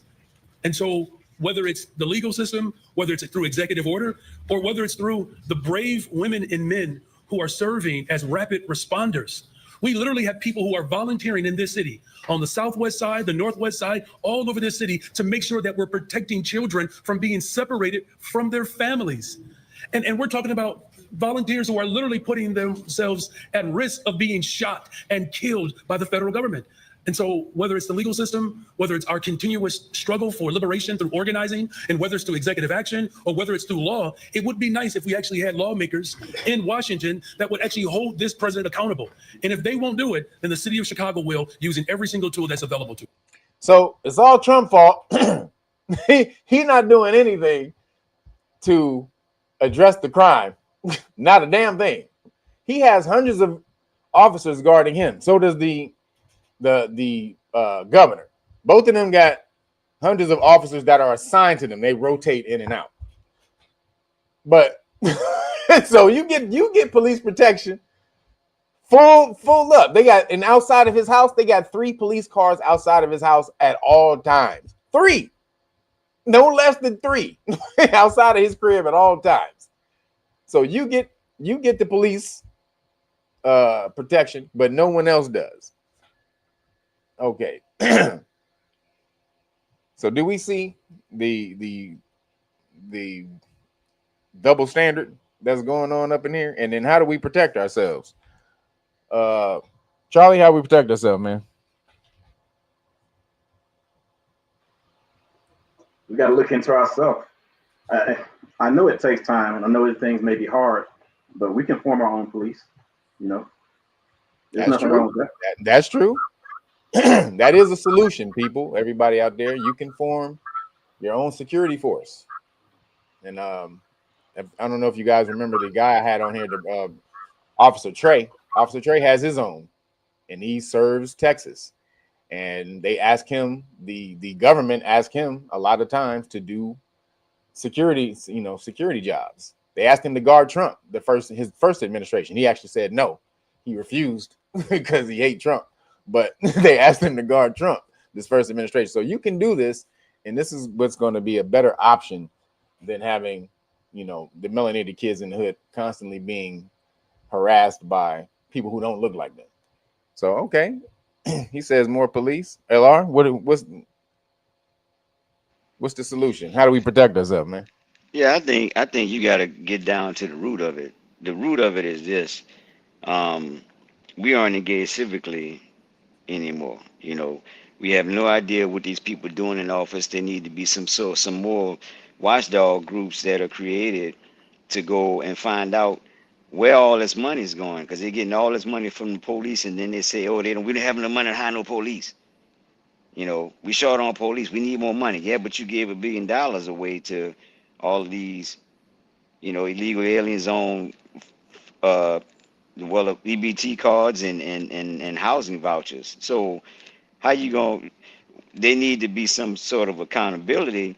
I think Trump will be well served by sending in some sort of federal auditors, some auditors to audit not only that's a good idea. The city of Chicago, but all of these places where they're claiming that there's a crime problem and they need money for law enforcement, and they can see that, okay, we got this much money going in, and you claim you still got a crime problem. Where's all that money going? That's a great idea, actually. That's what needs to happen. I mean, and he was talking about that. He actually said he was talking about that, but nothing ever came from it. And snitching too, Kev. Don't forget that. I ain't gonna let it go. It worked for the white folks, man. All right. Roguish son, what's the solution, bruh? How we protect ourselves against the po-po and the Fed? Both law enforcement, the state and Fed. You muted. Make sure you take your mute. There you go. You good. All right, now there we we got go. you. Let's take forever. I don't think you can. I think the thing is, I think this has been a window. Mm-hmm. This has been a window to show what you were supposed to have been putting your effort and your interest towards the entirety of the time. I look at this shit kind of like meniscus tissue. I don't know if any of y'all have ever had, you know what I'm saying, knee injuries and everything. Yeah. Scar And tissue. you feel me? And the issue with meniscus tissue is that, you know, those of you who bone on bone, y'all know, but those of y'all who don't know, there's not a lot of blood vessels within meniscus tissue.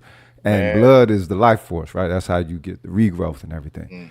Well, that's why it doesn't happen there, because that means it's supposed to be more of an integral situation to begin with. You're supposed to maintain the desired integrity and the desired polarity of all that, right? Most of the time, we just been trusting in this whole ass hating nigga system, bruh.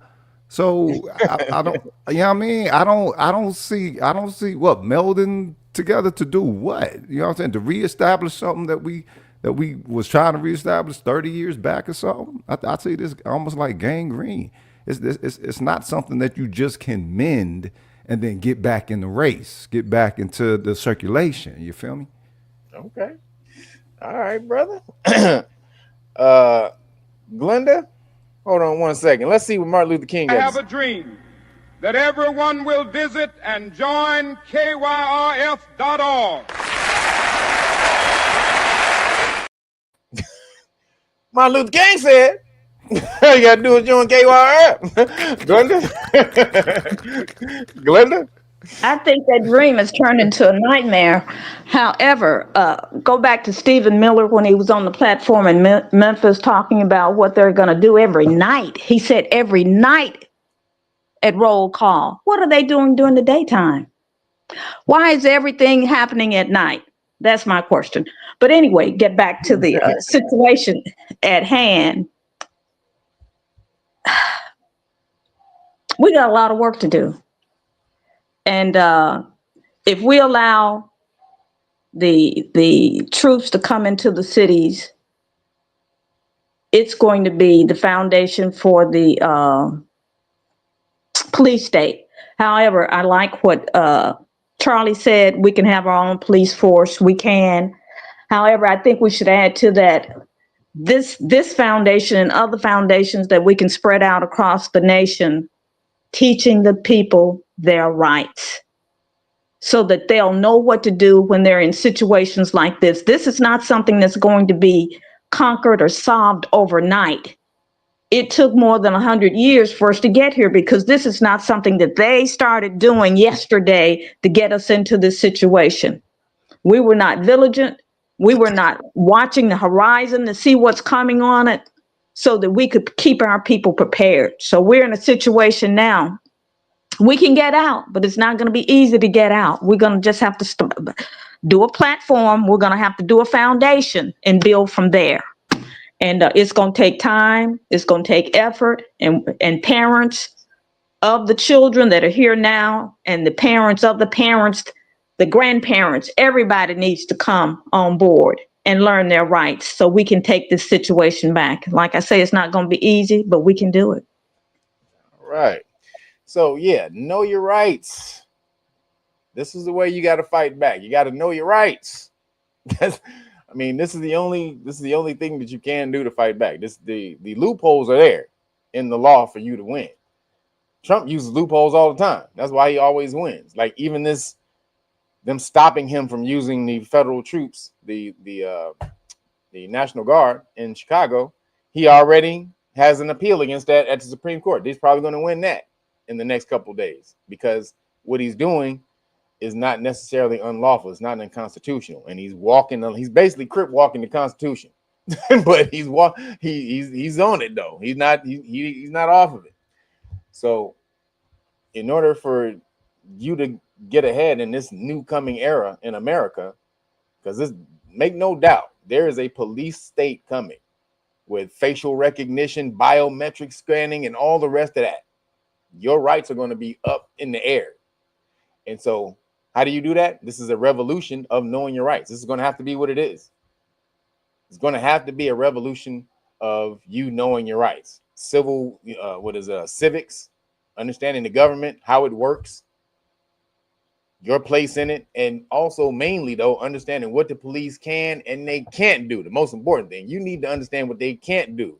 Like those people who got hit with that administrative warrant and didn't know that they could tell the police officers kick rocks or EAD or all the rest of that. You could tell the Fed that all of that. But let me tell you though, you have to do this beforehand, especially when you do this. Let me say this, you got to get it on camera. Whenever you go back at police officers or the feds, the first thing you have to do is get your camera out, because if there's no footage, then they'll feel emboldened to do whatever they want to do, because they can just make up anything after the fact. So you always have to pull your camera out immediately. You got to train yourself to do that. You do it in every other situation, when every other thing going on in the world, when you're supposed to be saving somebody out on the street, you'll pull your camera out first and watch somebody get their ass beat and then think about saving them 13 minutes after they get their ass whooped. Well, do that when you see the popo. Whip your phone out immediately and then start filming. But then you start going over those laws that they're supposed to know. Because then when it comes back later and they don't know the law and you did, and it's on camera, that's when you win. So again, camera is always the equalizer. That's the very first thing you have to understand, the equalizer. Get a dash cam when you drive for driving, so they don't make up stuff when they stop you. So you didn't have your seatbelt on. I stopped you because, and you know you had your seatbelt on. They stopped you because you was black, but then they couldn't find anything on you, so they make up something and say, well, you didn't have your seatbelt on. How you refute that? You can't. You just get a ticket. Or you can say, well, my dash cam will show when we go to court that I had my seatbelt on.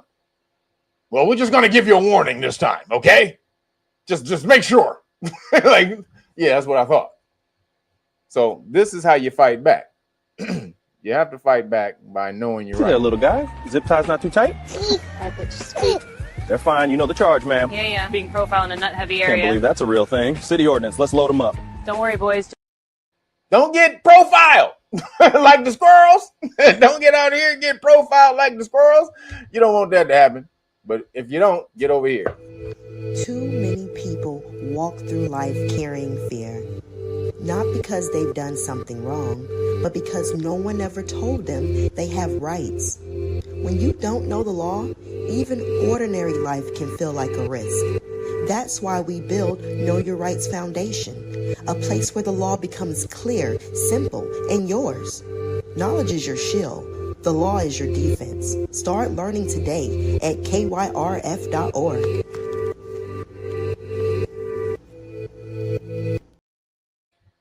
That's right. Get your butt on over here. So again, KYRF.org. You can learn the law for free. We're teaching you for free. If you want to get in on this month's interview session, make sure you get in. We're doing it the third week. So what is this? The second week. So about another week or so, we're going to be doing the interview. So if you want to get into that class, make sure you get in here. You see what's happening. So there's no other way. There's no way around it. He's going to keep winning because he's not breaking the law. He's crip walking the law. So you got to get in here. Everybody else, any last words before we get out of here, everybody? Charlie? Yes, sir. The main thing is, people, we got to know the law. And the law is going to be our Bible. The law is going to be our shield. Also, what's coming with knowing the law is knowing your constitutional rights, like the main ones, the First, Second, Fourth, and Fifth Amendments. You need to know how to use those to protect yourself. You need to know how to interact with the police, know what the police can and cannot do. Yes. Get involved in your local politics.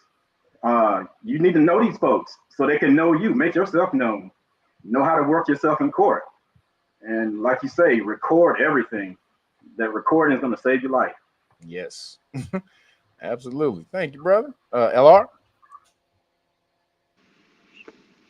Well, all of what Charlie said, he stole my thunder. But I want to say this: this is how much knowing your rights and knowing the law can get for you. And I read this earlier this week.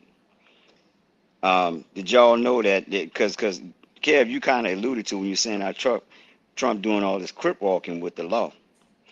He won that $16 million lawsuit against ABC. Yep. Right. George Stephanopoulos was talking bad about him. Right.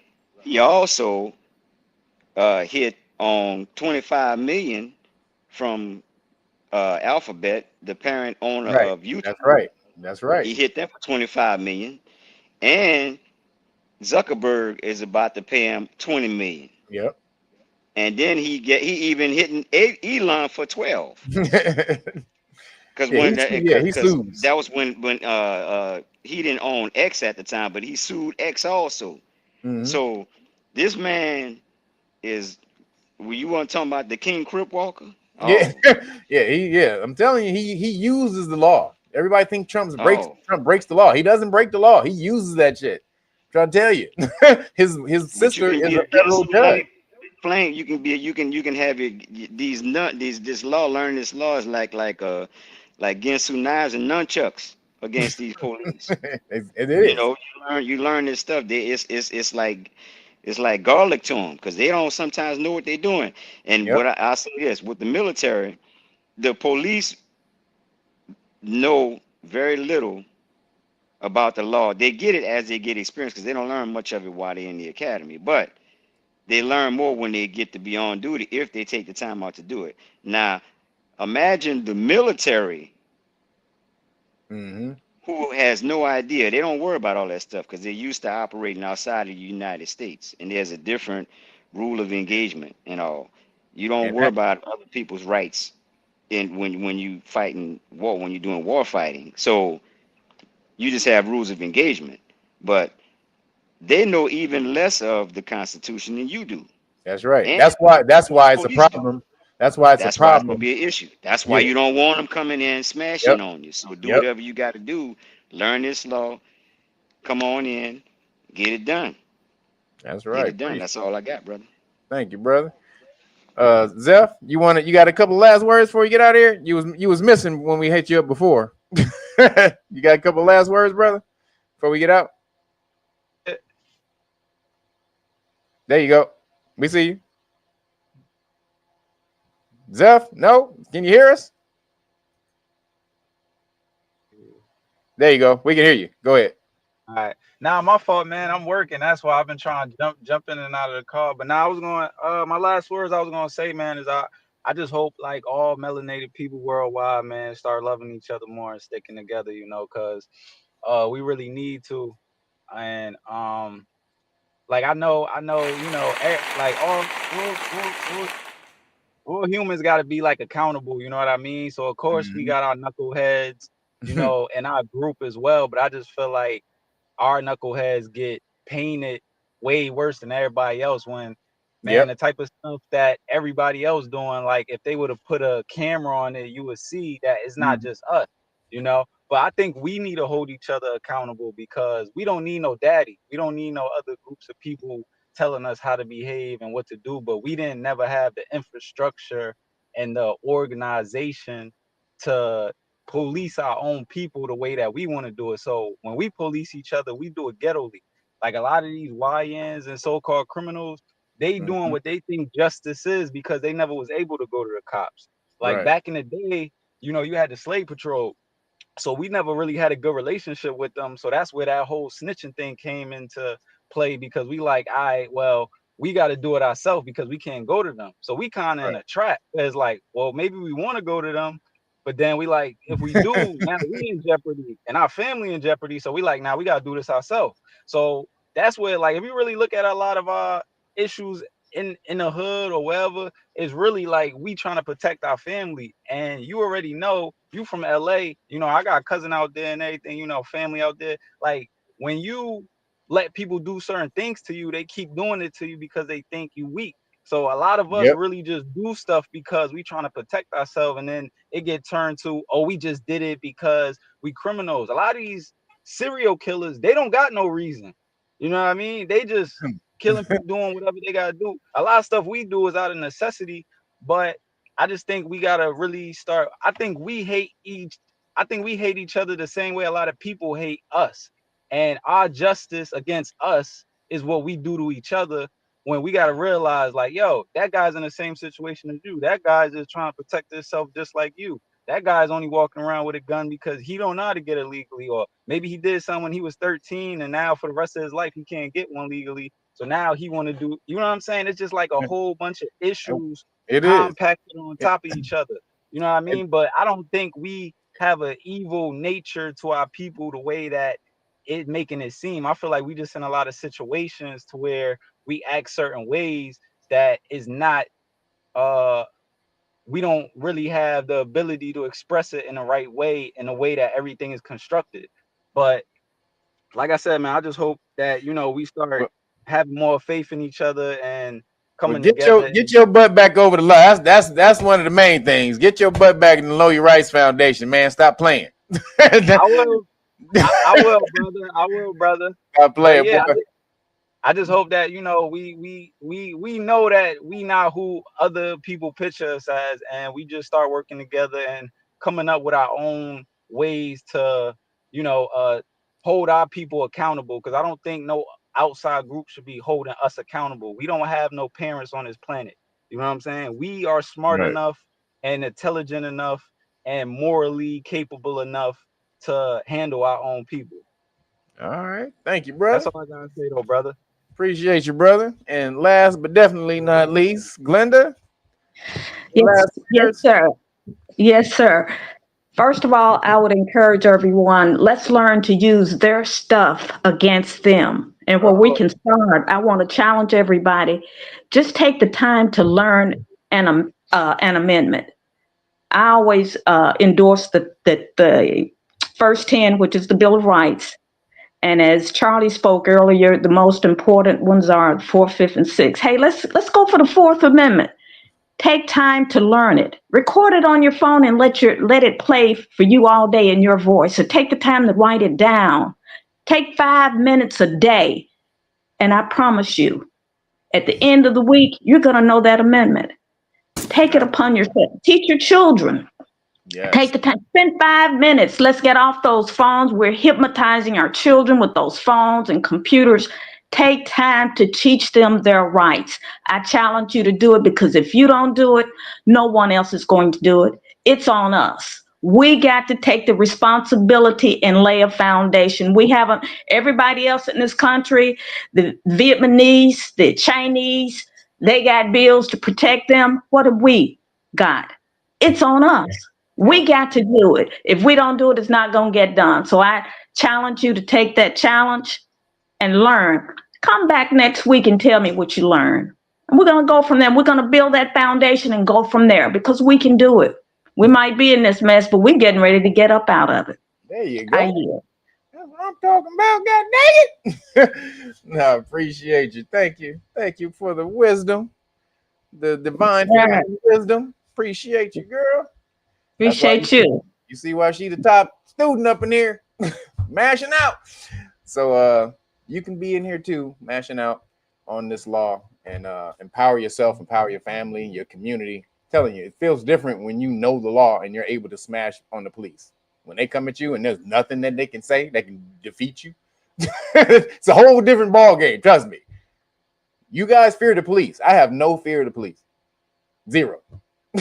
Like, when I say zero, I mean absolute zero, because I know how to defeat them. I have no fear of law enforcement or the legal system.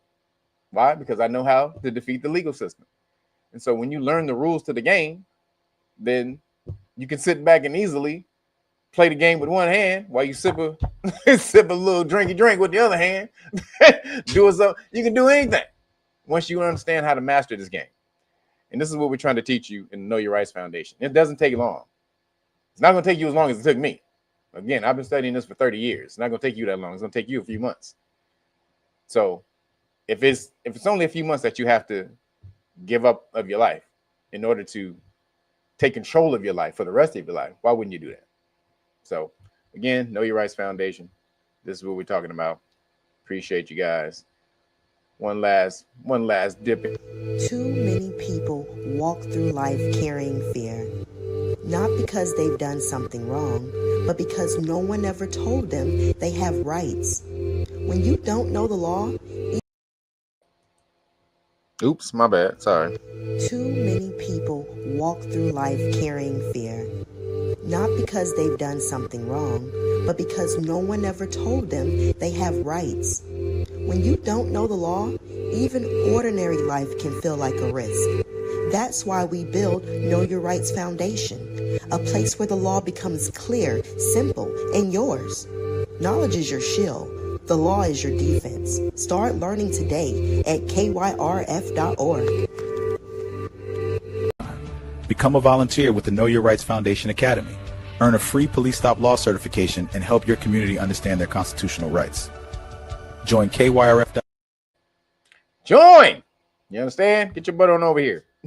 And we will teach you the law for free. But you have to get back out there, take it in, and pay it forward. So thank you everybody for showing up today. Appreciate you guys for an episode coming up, episode 2 of Lawcast. We intend to get this going so that people can understand their rights and get back on track and get away from this damn system, or empower yourself to take control of the system. You want to take advantage of the system. That's really the game, being able to take advantage of the system, because it has a lot of advantages. We're just on the downside of it, so we need to flip it. So appreciate you guys. Thank everybody for showing up. Appreciate you guys. Thank you, Satora, for working the wheels of steel on the back end. I see you, girl. And oops, we out of here, people. Thank y'all. Peace.